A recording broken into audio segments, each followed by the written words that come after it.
嗱，通常我哋起彈弓腳咧，呢個係原本嗰件衫嘅顏色嚟嘅，我就唔會用呢個色嚟到起嘅，就攞第二個顏色起。點解咧？因為我哋一間挑嗰時咧就容易睇啊。咁我今日咧我就會起36針彈弓腳，一間挑咗出嚟咧就會挑翻 double 出嚟，就變咗71針。所以咧我咧就係起36針先就可以噶啦。咁我哋攞條第二個顏色嘅線啦，就我哋用個左右手咁樣勾住嗰個欄啦，然後咧就將支針喺右手。就將個欄咧就撥入嚟裏邊，然後喺下邊即係撩翻出嚟，就褪翻落去個食指度。咁然後咧就喺呢個窿呢度咧就出翻嚟，咁啊為止一針，嗱為止呢個第一針。咁然後就拉翻緊佢，咁就開始起針咯喎。呢針係第一針，咁啊隻右手咧就點樣幫佢？就攞個食指咧就咁樣撳住呢支針，係啦。咁然後嗱左右手勾住咯喎，嗱條欄點樣咧？食指同埋拇指咁樣勾住個欄，跟住咧就支針喺下邊將個欄挑上嚟，然後咧就呢個食指就係挑入嚟喺中間呢個窿，見唔見到中間呢個窿咧出翻嚟，拉緊佢，咁就為止一針啦。咁而家第二針咯喎，咁又係啦，左右拉開個欄先，然後咧食指挑上嚟，呢段又係挑入嚟中間呢個窿拉翻出嚟，咁就第三針啦。左邊啦，右邊啦，中間呢個窿拉翻落嚟，咁啊一路都係咁樣啦。左右中間呢個窿出翻嚟，你會好自然嘅。左邊啦，右邊啱啱喺條線嘅中間呢度褪翻出嚟，咁就變咗一針。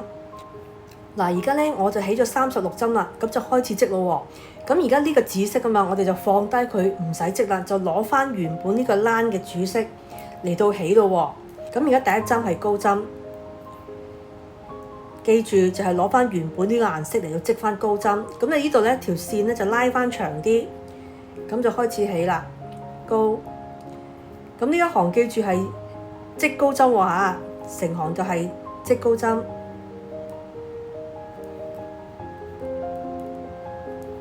咁我哋個手勢又係平均啲啦，唔好鬆手，亦都唔好太緊啦。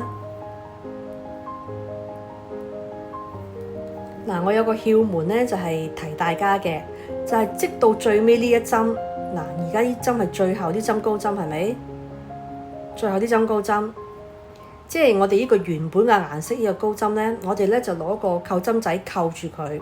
通常咧，我哋一間挑嘅時候咧，好難睇呢一針嘅，最尾呢一針好難辨別到，咁有時咧就會挑錯。咁我哋扣住佢咧，一間就好容易睇得到噶啦。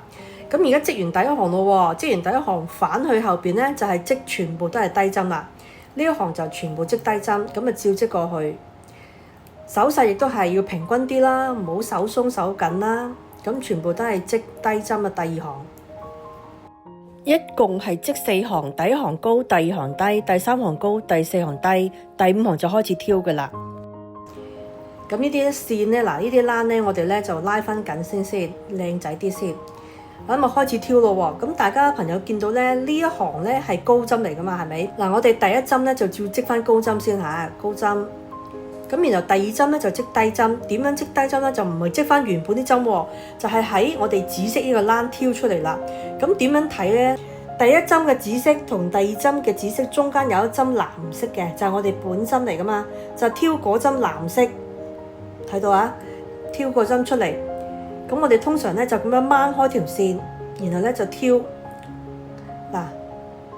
嗱挑咗咯喎，見到挑咗支針，就擺翻上嚟支針上邊，嗱擺翻上嚟支針上邊，咁就唔使放喎支針，咁然後就照織低針啦，織低針，咁啊完成一針咯喎，咁第三針咧就撥條欄上嚟，就織翻原本啲針高針，高針，跟住撥條欄落嚟就織低針，咁亦都係咯喎，我哋又再掹開佢咯喎。見到嘛？嗱，兩針嘅紫色中間呢一針藍色，咁咧就織翻藍色啦。挑個上嚟，嗱挑咗啦，跟住咧就擺落去左邊呢支針上邊，穿咗上去咯喎。咁然後咧就係織低針啦。咁跟住咧，我哋又撥條欄上嚟，就照織翻原本嘅高針。嗱，而家咧就織到最尾呢幾針，我就想近啲俾大家睇啦。咁嗱，呢針係高針咧，我哋照織翻高針。咁咁然後最尾挑嗰個低針咧，嗱，點解我話之前要扣佢啲針咧？就係咁解啦。因為最尾嘅時候咧係好難睇，同埋好難撥開佢嘅。咁但係如果我哋扣起咗咧，咪唔使睇咯，就將呢一針咧就擺上嚟我哋呢邊呢支織針度，擺上去。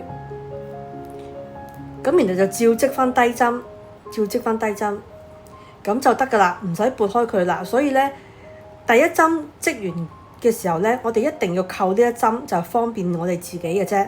咁而家織完咧就可以放翻呢個扣針，唔需要啦。咁好咯喎，咁我哋咧挑好晒啦，挑好晒最尾啲針咧就拉緊啲啊。咁我就完成呢個彈弓腳嘅起咯喎。咁咧嗱，呢個紫色嘅線咧，我哋一陣間咧可以剪咗佢，唔使要嘅。咁就開始咧就織我哋嘅彈弓腳啦。咁彈弓腳你記住，譬如我係要起70針嘅，咁你咧就通常係減一半，就起34針，一定係少一針嘅，就唔好起35針咁樣嘅。通常係一半少一針咁樣。咁而家我哋彈弓腳咧就起好啦，嗱，睇得幾靚，高低咁樣織過去。咁我哋就織咗我哋自己嘅長度，就完成我哋嘅彈弓腳啦。嗱，我件衫咧已經完全咧就完成咗啦。咁最主要係想介紹啦，呢件衫係開胸啦，衫上邊有2個明袋咯喎。咁同埋咧，之前我介紹咗俾大家咧，就織嗰個彈弓腳係點樣樣嘅咧，織完之後就係咁樣樣啦。嗱，就唔係別於一般嘅辮仔腳，佢係比較圓滑啲嘅，見到嘛？圓滑啲嘅，好靚嘅，圓滑滑咁樣樣嘅。咁另外咧，我哋個手袖咧都係配合翻用翻彈弓腳嘅喎，一 set 咁樣樣。咁起嘅步驟之前我已經介紹咗，咁所以你可以跟住做就得㗎啦。咁呢件衫咧，其實咧要完成佢靚咧，我哋每一個步驟都唔可以疏忽，都要細緻咁樣做出嚟就會靚㗎啦。